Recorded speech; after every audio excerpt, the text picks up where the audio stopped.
Welcome to Dots and Squiggles, practical help with punctuation. This video will give the rules for brackets, both curved and square, as well as using dashes and commas working in pairs to bracket text. Brackets separate a group of words from the rest of the sentence, usually some form of explanation. It's clear from the opening bracket that there will be a closing one, so someone who doesn't need the explanation can easily skip it.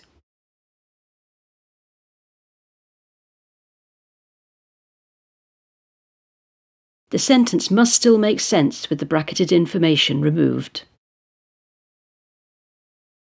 If the brackets fall at the end of a sentence, the full stop is outside the closing bracket.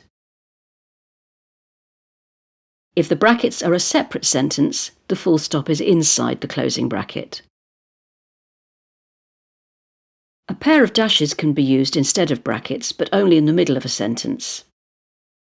Because of the space around the dash, they're more intrusive and will visually place more emphasis on the information they contain.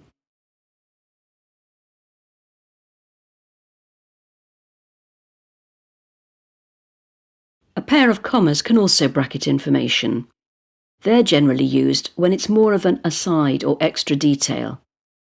As with brackets, the sentence must still make sense if you remove the text between the commas. Be careful not to accidentally create this by using two commas in a sentence. A semicolon is often useful to avoid this double comma problem. Square brackets are used within a quotation where you need to explain a term to your reader.